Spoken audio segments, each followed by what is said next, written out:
desse contexto de integração com o divino que só se faça no outro. Ou achar que tem uma única forma, uma única verdade que expressa essa conexão, essa integração com o sagrado, com o divino, porque nós mesmos, sendo únicos, nós nos modificamos e somos múltiplos. Por isso que nenhuma categorização, ela é plena para nos definir ou para nos alocar em contexto nenhum.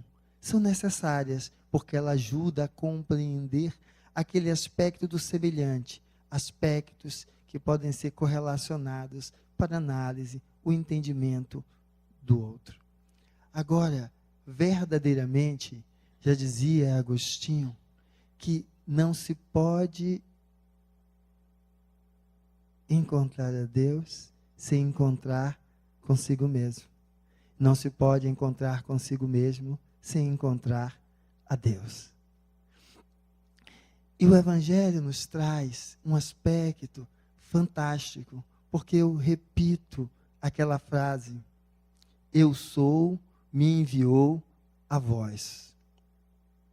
O Consolador prometido, para retirar o véu do entendimento de tudo aquilo que o Evangelho trazia e traz, aonde aquele olhar sobre a vida como se fosse apenas uma existência, e em uma existência, ali tudo se resumia para um julgamento, uma avaliação, ele desnuda isso e diz: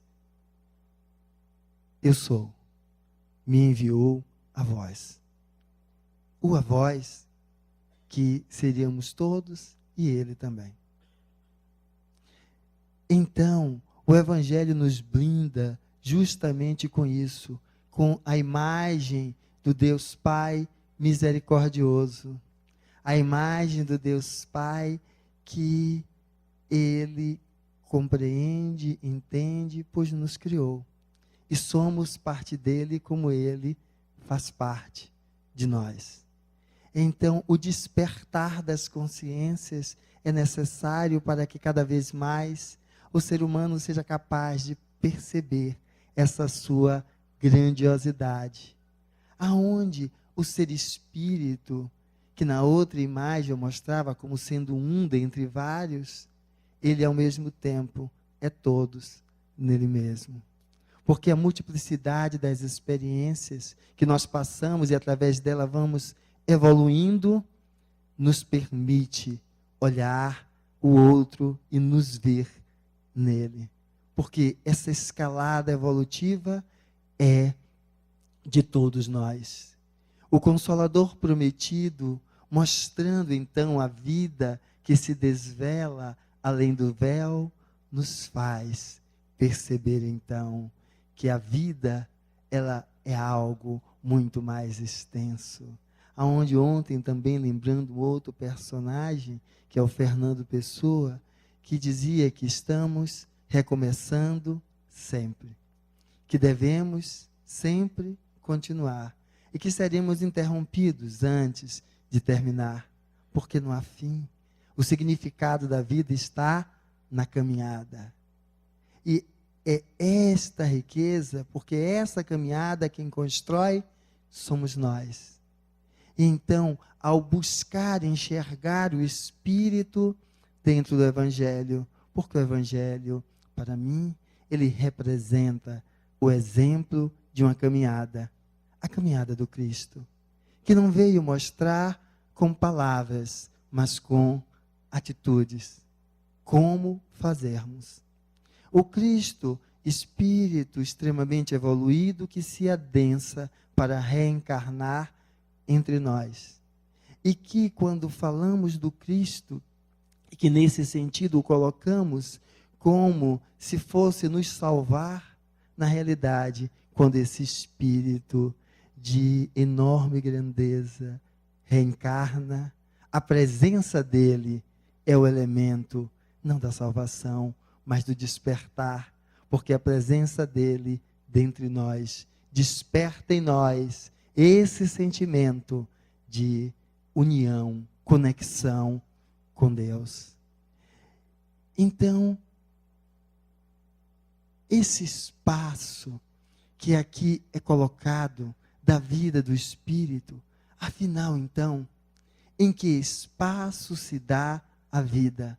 Porque o Evangelho vai nos trazer várias parábolas com mensagens fantásticas, que nós podemos enquadrá-la em qualquer um dos aspectos de nossa vida, e tão bem feito, tão atual, que a gente pode estudá-lo da forma que quiser, abrindo aleatoriamente, abrindo de maneira sistemática, um capítulo após o outro, e pasmem, sempre que abrimos o Evangelho, a gente vai dizer, aquela mensagem é para mim. Aquela mensagem é para mim. E se você ao abrir e ler e não identificar como que aquela imagem, aquela mensagem fosse para você, é esse espaço onde se dá a vida. Porque na minha vida prática, eu atuo como médico, eu sou nefrologista, e eu trabalho com pessoas que têm insuficiência renal. O rim não funciona, e que na fase terminal da doença, essas pessoas, elas precisam fazer um tratamento chamado hemodiálise, aonde o sangue é retirado, filtrado e devolvido a ela de novo, estabilizando alguns constituintes sanguíneos que em níveis elevados vão trazer males. Nós conseguimos não eliminar os males, mas amenizar para que aumentemos o tempo de vida daquela pessoa que antes iria a óbito, faleceria ou desencarnaria, como nós falamos. E exatamente, o contexto é igual. E uma das coisas que eu acho fantástica é que numa sala de diálise, que às vezes contempla 20 pessoas, todos são semelhantes, pacientes, ali em tratamento. E literalmente, que espaço se dá à vida é porque justamente aquele aspecto das múltiplas moradas na casa do meu pai, que múltiplas moradas são essas? Porque ali no mesmo lugar eu vejo vários espaços diferentes. Há aqueles que olham aquela máquina como uma amiga que lhe permite estender a vida na experiência física, e aqueles que olham aquela máquina como uma agressora. E eu faço um paralelo entre aquela máquina e a vida, porque às vezes lidamos com a vida como se a vida fosse o nosso agressor. Não conseguimos conceber a vida naquele olhar do Cristo que fala do fardo leve e do jugo suave. Porque justamente quando eu vejo a imagem do Espírito, eu a reproduzi na mesma frase que falamos de Deus, é porque todos nós somos fagulhas divinas. Não temos a necessidade de um reencontro, de um religare, porque nunca se desligou. O Evangelho nos traz isso de maneira plena, porque ser espírito, se perceber espírito, é perceber esse contexto. E aí então, eu consigo perceber isso naqueles pacientes que eu vejo convivendo dentro daquele mesmo quadro e transformando a própria vida. Eles, para mim, são a expressão do Evangelho, não em palavras, em imagens estáticas, mas em exemplos vivos. Então, olhar para eles me convida a olhar a vida como esse exemplo vivo. Entender que as múltiplas moradas na casa do meu pai, lógico, representam os múltiplos mundos habitáveis, os múltiplos mundos onde o espírito pode experienciar, mas da mesma maneira que representa essa imensidão para mim, este espírito que anima este corpo, ele também representa os múltiplos mundos que eu sou capaz de viver dentro da minha experiência física.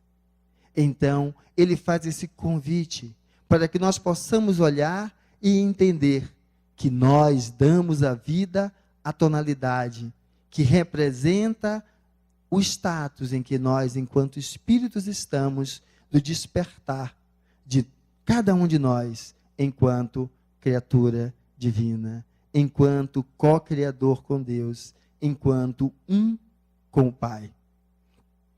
Mas nesse estado limitado, o que às vezes vamos poder perceber é a ideia da partida.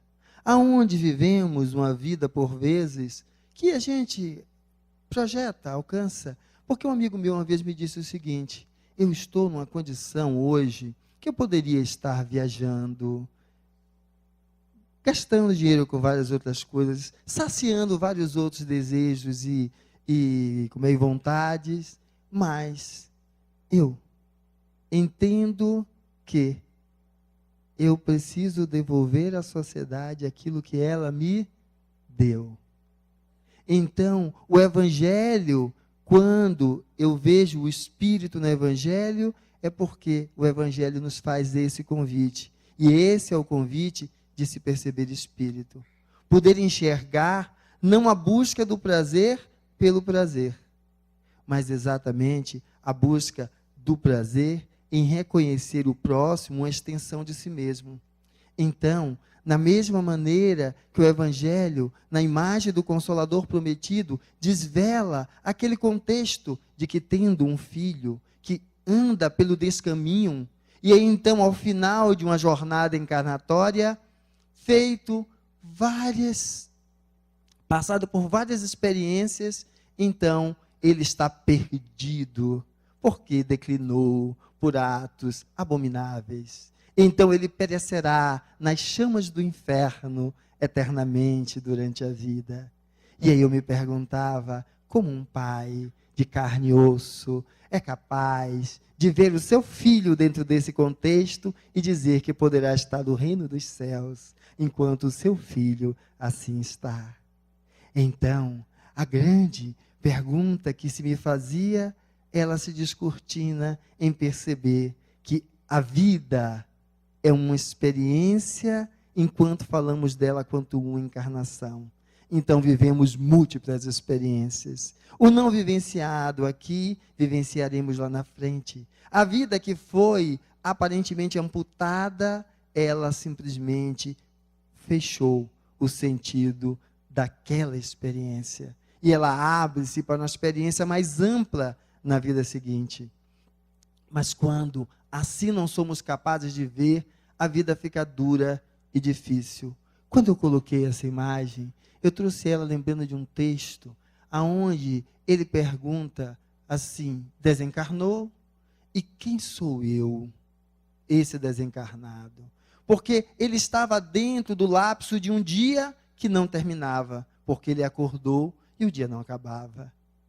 Continuava passando pelas múltiplas experiências, vendo ao redor dele espíritos de toda monta, que perpassavam por ele, uns raivosos, uns revoltados, outros espíritos mais iluminados, aos quais ele também não conseguia conexão, mas percebia passar. E não tinha nenhum demônio perseguindo, nenhum obsessor desencarnado perseguindo, mas tinha ele preso o quê? Na ilusão da vida física.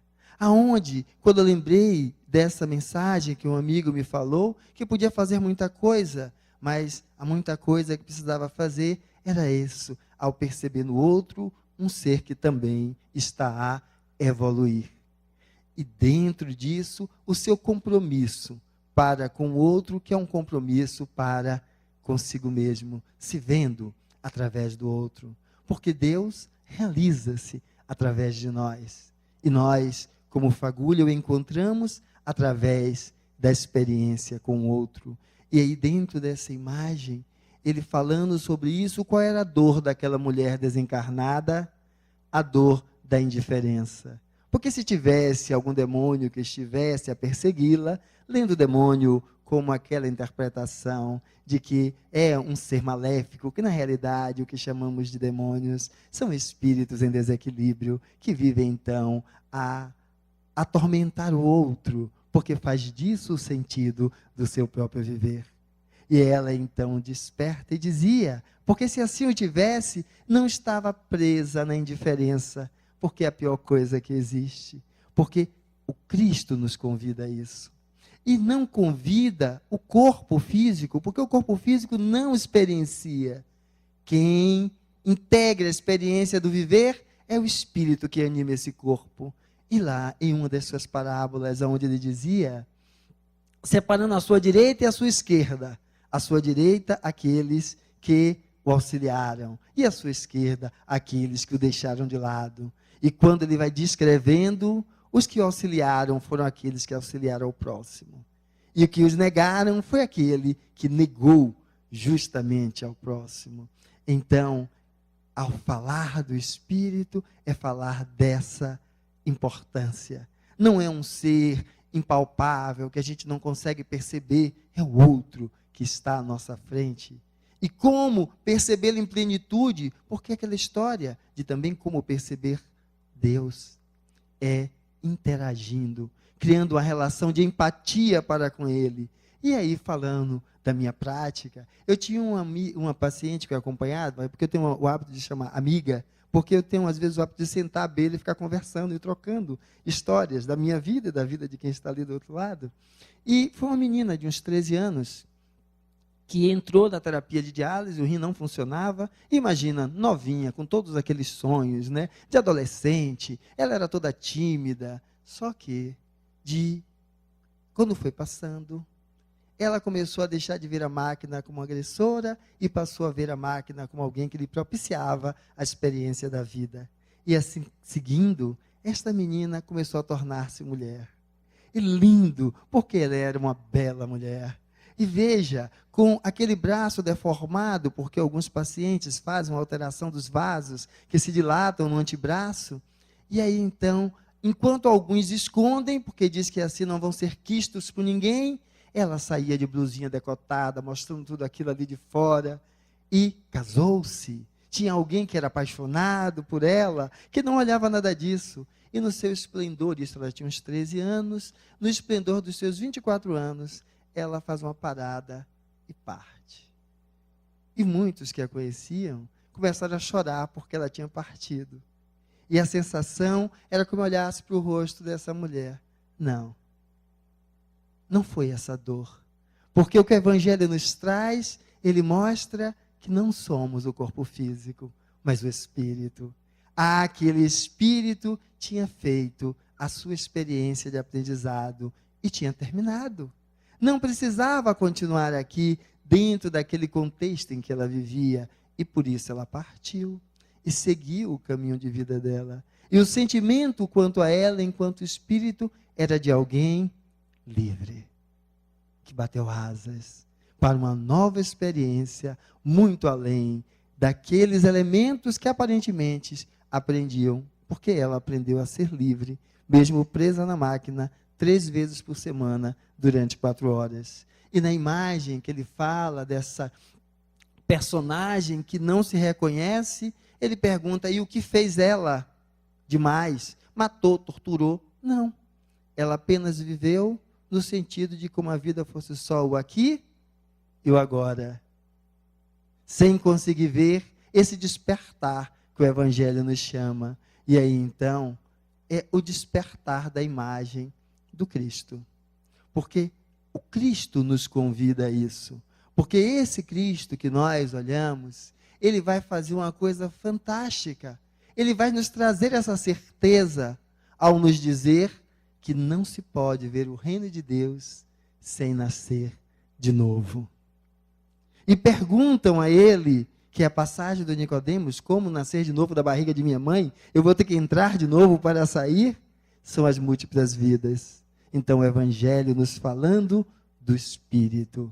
E quando nós vamos então abrir os olhos para ver que essa é a nossa realidade, porque ali foi descrito e desvelado depois, com a chegada do Espiritismo, que entendemos como esse elemento do Consolador prometido, e esse que é o Cristo, ele nos diz que há muitas moradas na casa do meu Pai.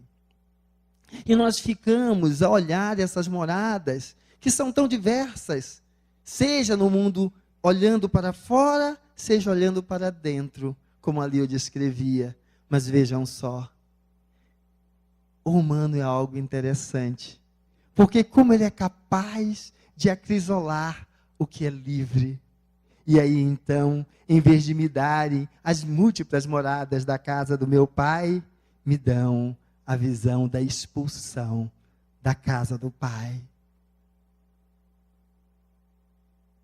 A culpa, a apontar-me de maneira ferrenha e a colocar-se como instrumento que então me afasta daquilo, daquele, do que sou, quando isso não é possível. E com o dedo em riste, cada vez mais, busca diminuir a grandiosidade do ser que sou. E ao ver apenas os dedos que apontam, o espírito se apequena. Não consegue reconhecer aquilo que o Evangelho nos traz, quando o Cristo, na passagem da samaritana, que tira água do poço, ele diz: se beber desta água, terás sede, mas se beber da minha água, jamais terás sede.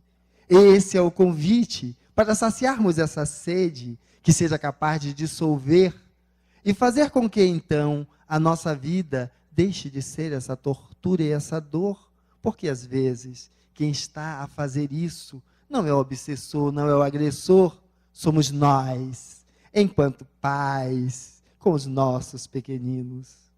Somos nós, enquanto pais, dentro da condição do trabalho em que abraçamos. Somos nós, enquanto pais, frente aos trabalhos que a vida nos dá.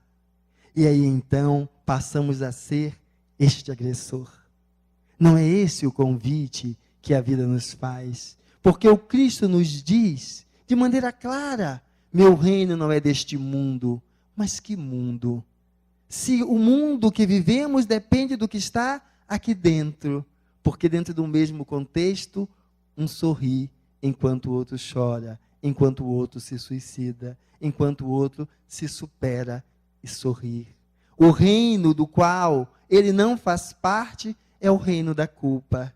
Esse é o reino, esse é o mundo do qual ele não faz parte. Meu reino não é deste mundo, porque a grandiosidade do Cristo já fazia com que isso fosse inerente.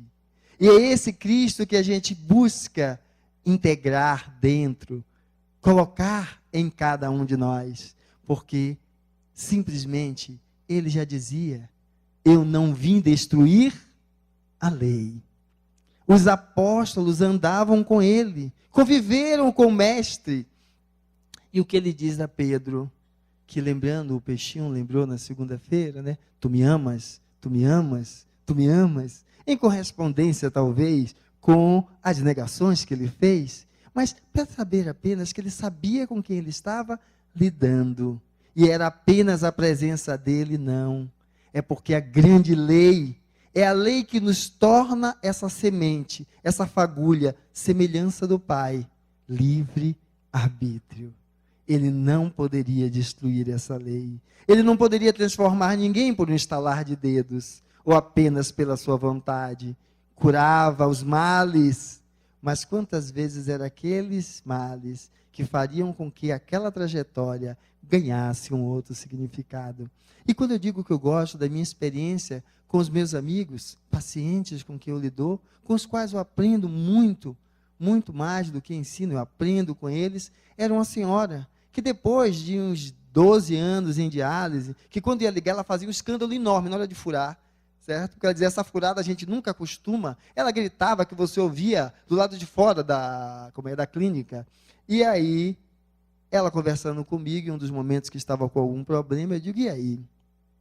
Se você pudesse escolher não ter passado por nada disso e ser como você era antes, e hoje se reconhecer como é, mesmo tendo passado por tudo isso, ela levantava e dizia: eu prefiro ser quem eu sou hoje. Se fosse possível ser quem sou hoje, sem essa experiência, eu gostaria, mas a experiência não suplanta o valor que eu enxergo em mim a partir de agora. Então, essa é a lei, de que o outro não é um marionete a se dobrar às nossas vontades. E quando ele fala disso, ele não está falando da experiência apenas no corpo físico, mas a experiência de vida do espírito. Porque ele, esse ser imortal, esse ser que nós tanto falamos dentro da doutrina espírita, e que, mesmo falando desse ser que é livre, nos mantemos acrisolados dentro do mundo da culpa, a nos acorrentar, a fazer da nossa própria vida um corolário de dor e de sofrimento. Vida é sacrifício. Porque o sacrifício, ele é o sacro ofício. É o sacro ofício do despertar. Porque nós não aprendemos pelo que o outro nos fala, aprendemos pelo que nós experienciamos. E o Cristo dizia: vai, levanta, pega a tua cama e vai. Ou seja, segue a tua trajetória com o que lhe é inerente.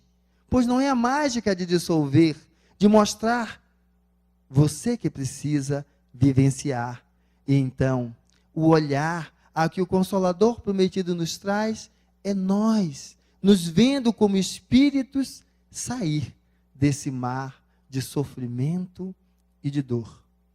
Nós, enquanto espíritos, sermos capazes de olhar para essa experiência de forma diferente.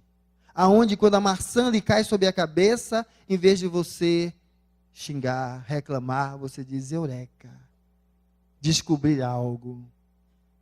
Então, é esse o convite que a vida nos faz, um olhar mais extenso, mais amplo, em vez daquele olhar reduzido, pequenininho, que só olha o aqui e o agora. Esse olhar nos convida a poder lidar, então, com o Espírito dentro da dimensão que o Evangelho nos traz. Aonde entender que as dimensões do Espírito não são degraus, que eu vou em um e depois o outro. O Espírito é muito mais do que isso, que nosso olhar pequeno é capaz de aprender. Ele vai dizer, então, que as dimensões de vida são vivenciadas pelo Espírito. Então, todos nós somos algo muito maior, para que nós possamos olhar o convite que Ele nos faz, porque nós nos sentimos incomodados com as aflições. Normalmente nós buscamos a vida tranquila e serena, que não tenha problemas. Impossível, porque cada um tem os seus. Mas o que ele vai chamar de aflitos com relação a isso, é que ler o livro dos Espíritos, começar a refletir sobre a vida, buscando se perceber esse Espírito do qual eu falei até agora, que o Evangelho vai em suas parábolas nos trazendo. Move-nos internamente, para que nos deixe na aflição. Porque eu acho interessante, quando adentram a casa religiosa, porque não é só o centro espírita, e diz: aqui eu me sinto iluminado, aqui é fantástico, aqui é maravilhoso, e da porta para a rua, acabou tudo.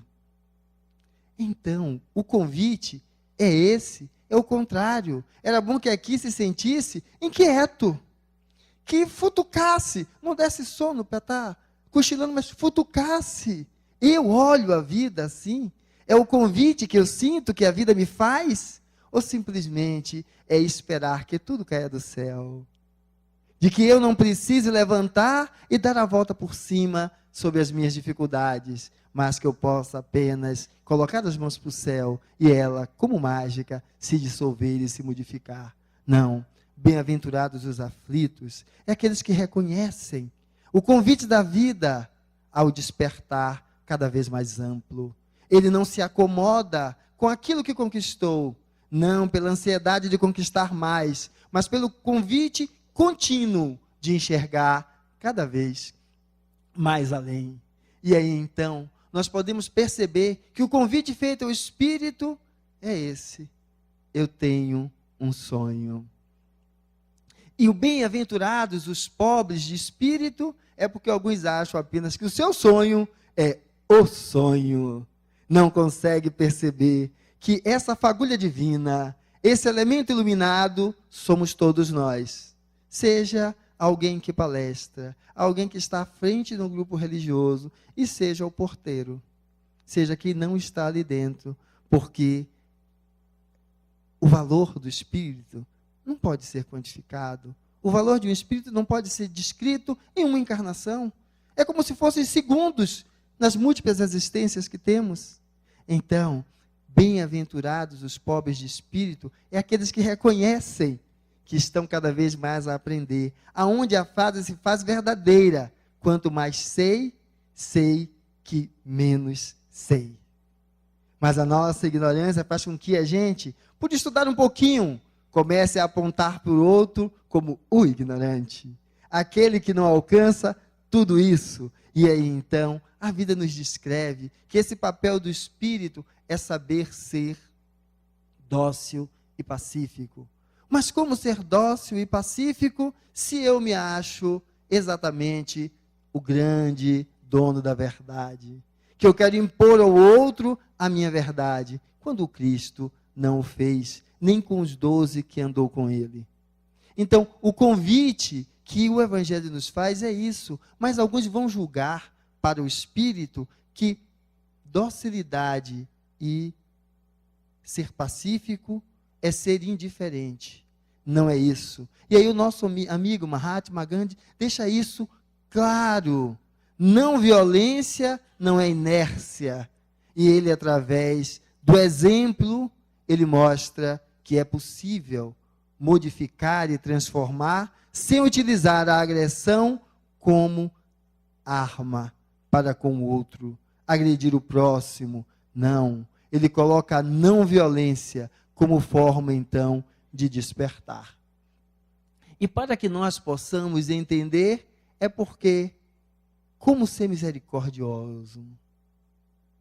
A misericórdia vem exatamente daí. O convite ao Espírito, quanto a essas bem-aventuranças, ele se estabelece quando ele se enxerga esse ser imortal e deixa de ter aquele olhar pequeno, deixa de buscar querer construir o imediatismo do amanhã, hoje. Ele consegue viver a plenitude de cada dia. E quando ele é capaz de fazer uma coisa fantástica, que olhando essa mulher eu achei interessante, questionar Deus. Como dizer que estou com o Pai se eu não sou capaz de questioná-lo?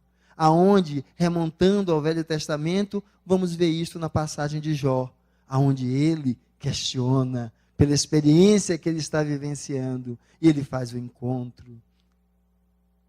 Aonde ele olha vários elementos quanto ao divino, e que literalmente são elementos que estão dentro de cada um de nós, que projetamos fora o Deus que nós construímos dentro, porque não abraçamos toda a magnitude do Pai.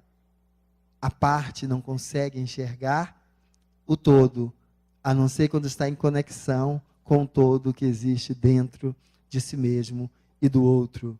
Essa mulher, ao falar disso, mostra-nos esse valor descoberto depois que morreu. Por quê?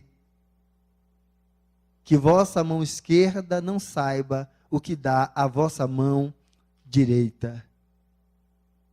Mas às vezes nós precisamos fazer o inverso disso. Só conseguimos entender o valor quando alguém nos aplaude por ele. E é fantástico, quando alguém nos aplaude, nós nos achamos o máximo.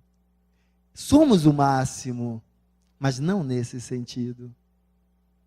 Porque quando olhamos de maneira mais criteriosa, tem outros elementos aí acrescentando, suplementando.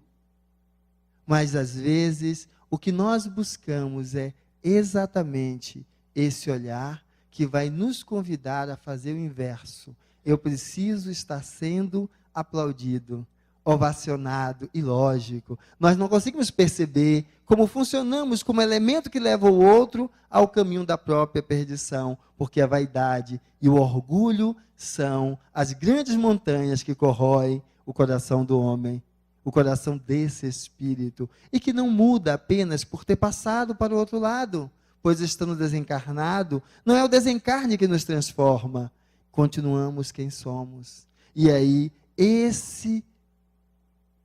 essa passagem que nos fala dessa forma, é para que a gente, aprendendo aqui, continuemos a exercitar ao longo das nossas existências. E que nós possamos perceber que lá na frente o mestre vai falar dos falsos cristos e falsos profetas. E às vezes a gente fica procurando no outro. Então, quando aparece alguém, que eu acho fantástico, né? Naquela parte anterior, aí aparece alguém, não, Fernando, que rapaz lindo, não enxerga minha barriga nem os meus males. Eu digo, vai comer 1 quilo de sal comigo, conversa com Simone um pouquinho, que ela vai falar vários aspectos maravilhosos sobre mim. Ótimos, ótimos. Quando eu estou preparando o teatro da Semana Espírita, por exemplo, oh meu Deus, como há queixas, que eu sumo de casa, né?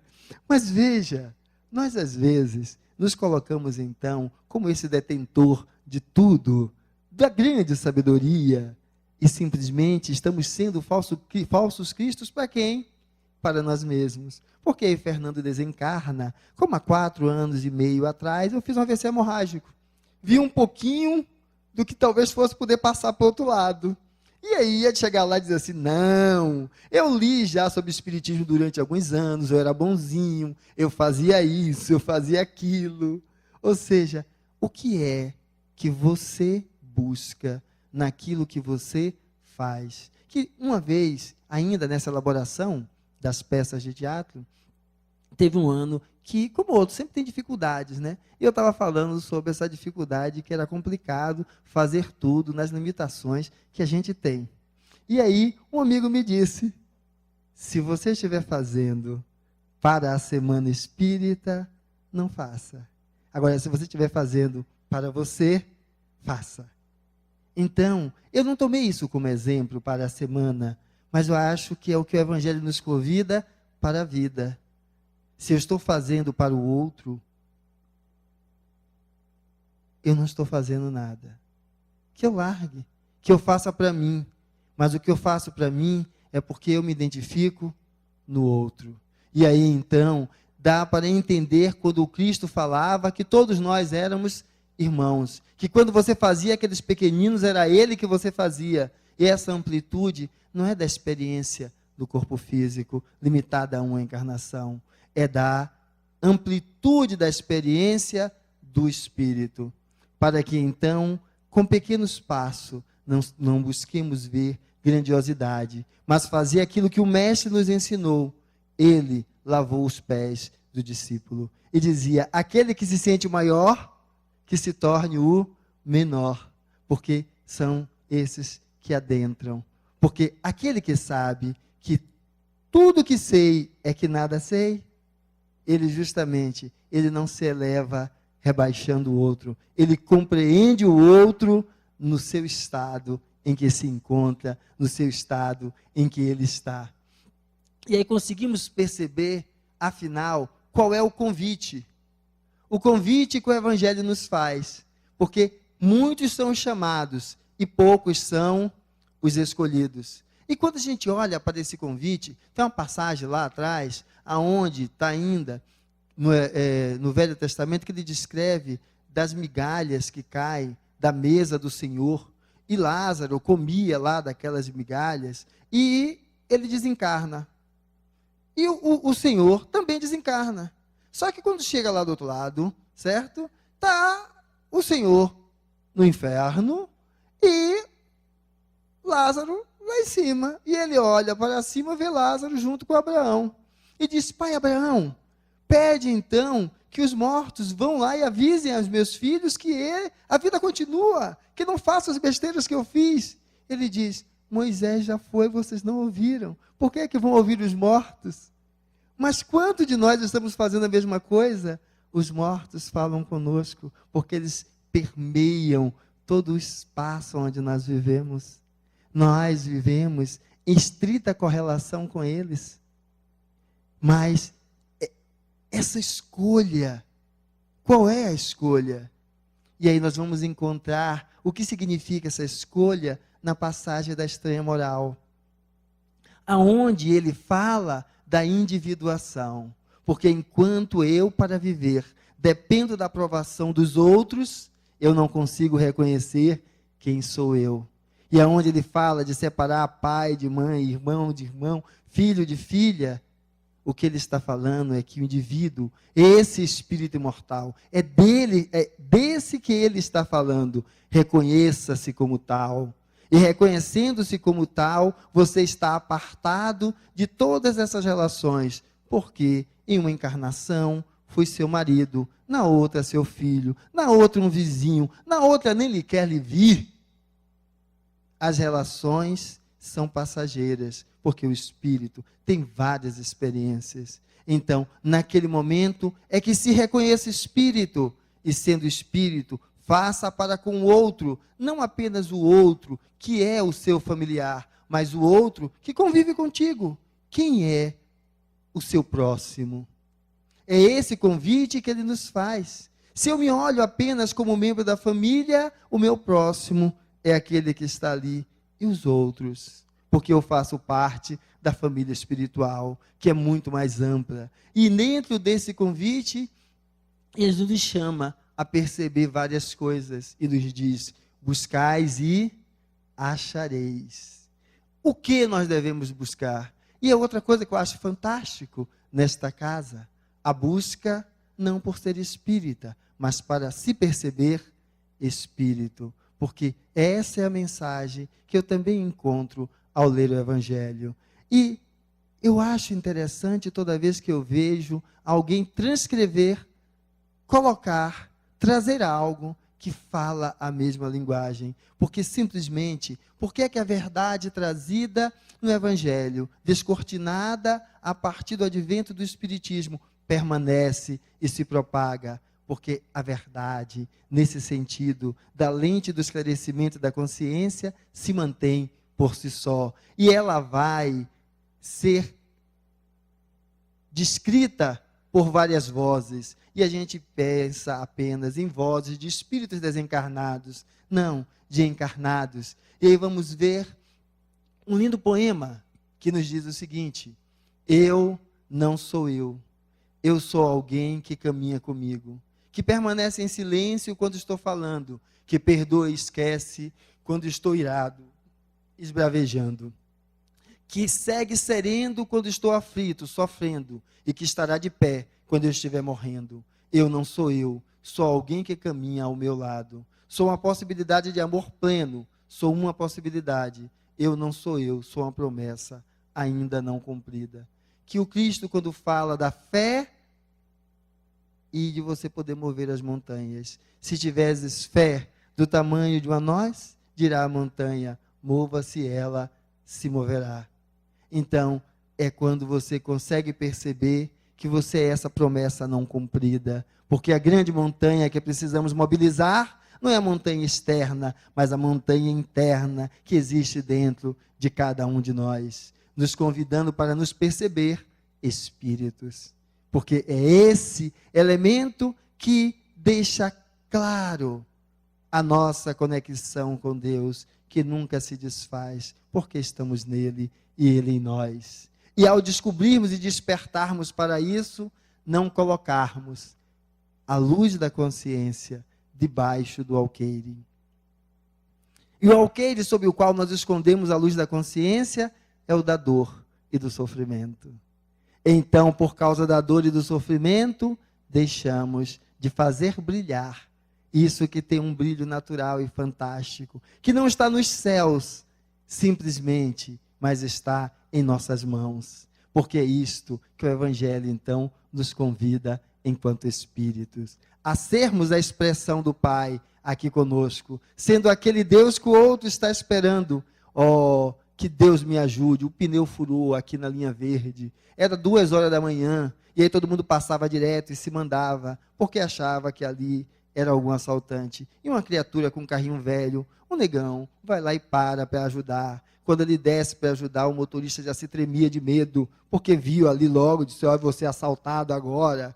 E aí o cara vai lá, ajuda, tira a roda, bota, e ele feliz da vida, vai lá, diz, oh, graças a Deus, põe a carteirinha de dinheiro, tira lá aquela nota de R$100, vai dar para o senhor que o ajudou lá, só que ele chega e diz assim, graças a Deus o senhor chegou aqui, aí estira o dinheiro para dar, e o senhor diz, não. Aí ele achou que era pouco, então tirou mais 100, o senhor diz, não. E aí ele achou então que era pouco, ele tirou mais 100, 300 e disse não. O senhor disse para ele, guarde o seu dinheiro, porque não é graças a Deus, é graças a mim, que o Senhor aprenda a transformar as suas ações no Deus que você acredita, porque eu estava aqui e lhe ajudei. É a visão que ele tem. É a visão que a sociedade precisa para que nós entendamos que a luz que procuramos para a transformação do que vivemos é a luz do Espírito, que vem em todos os outros, irmão, além dos laços consanguíneos. Que nos convida, então, a perceber que essa caminhada de perceber esse Espírito que o Cristo traz com ele, por vezes parece para nós extremamente difícil, mas a natureza nos ensina que aquilo que parece ser impossível, que parece ser inalcançável, ele pode não ser exatamente assim. Então, é possível.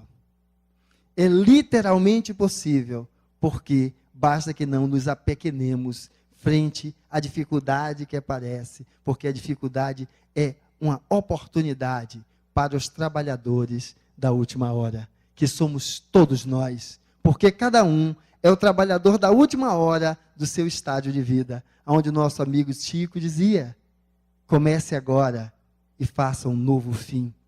Esse é o chamado ao Espírito como trabalhador da última hora, e que assim então, esse trabalho da última hora é um trabalho que não é voltado apenas para meu umbigo, mas eu entendo que o meu umbigo é o umbigo da humanidade. E aí então eu começo a partilhar com o outro a experiência da empatia. E dentro dessa experiência da empatia, eu começo a perceber que ninguém me faz, só eu posso fazer a si mesmo. Então, a mim mesmo. Para poder terminar, eu gostaria de trazer mais um descrito, que é esse.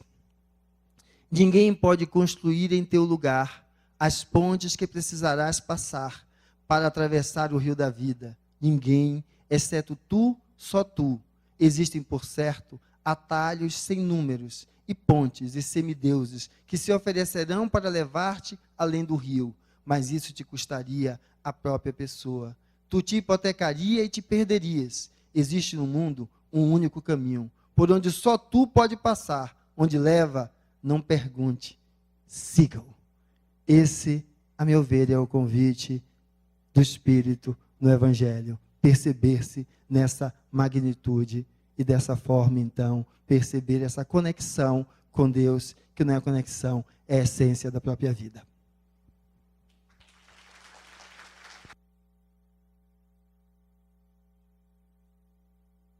Simplesmente, mas está em nossas mãos. Porque é isto que o Evangelho, então, nos convida, enquanto espíritos, a sermos a expressão do Pai aqui conosco, sendo aquele Deus que o outro está esperando.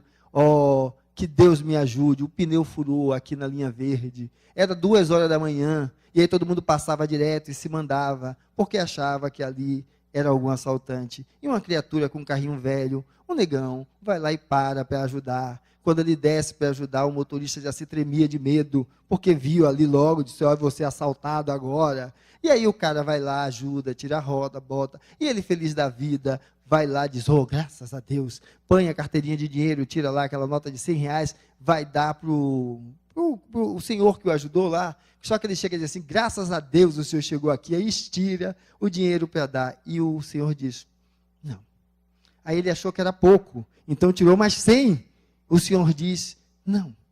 E aí ele achou então que era pouco, ele tirou mais 100, 300 e disse não. O senhor disse para ele: guarde o seu dinheiro, porque não é graças a Deus, é graças a mim. Que o senhor aprenda a transformar as suas ações no Deus que você acredita, porque eu estava aqui e lhe ajudei. É a visão que ele tem. É a visão que a sociedade precisa para que nós entendamos que a luz que procuramos para a transformação do que vivemos é a luz do Espírito, que vem em todos os outros, irmão, além dos laços consanguíneos. Que nos convida, então, a perceber que essa caminhada de perceber esse Espírito que o Cristo traz com ele, por vezes parece para nós extremamente difícil, mas a natureza nos ensina que aquilo que parece ser impossível, que parece ser inalcançável, ele pode não ser exatamente assim. Então, é possível. É literalmente possível, porque basta que não nos apequenemos frente à dificuldade que aparece, porque a dificuldade é uma oportunidade para os trabalhadores da última hora, que somos todos nós, porque cada um é o trabalhador da última hora do seu estágio de vida, onde o nosso amigo Chico dizia: comece agora e faça um novo fim. Esse é o chamado ao espírito como trabalhador da última hora, e que assim então, esse trabalho da última hora é um trabalho que não é voltado apenas para meu umbigo, mas eu entendo que o meu umbigo é o umbigo da humanidade. E aí então eu começo a partilhar com o outro a experiência da empatia. E dentro dessa experiência da empatia, eu começo a perceber que ninguém me faz, só eu posso fazer a si mesmo. Então, a mim mesmo. Para poder terminar, eu gostaria de trazer mais um descrito, que é esse. Ninguém pode construir em teu lugar as pontes que precisarás passar para atravessar o rio da vida. Ninguém, exceto tu, só tu. Existem, por certo, atalhos sem números, e pontes e semideuses que se oferecerão para levar-te além do rio, mas isso te custaria a própria pessoa. Tu te hipotecaria e te perderias. Existe no mundo um único caminho, por onde só tu pode passar, onde leva, não pergunte, siga-o. Esse, a meu ver, é o convite do Espírito no Evangelho, perceber-se nessa magnitude e dessa forma, então, perceber essa conexão com Deus, que não é conexão, é a essência da própria vida.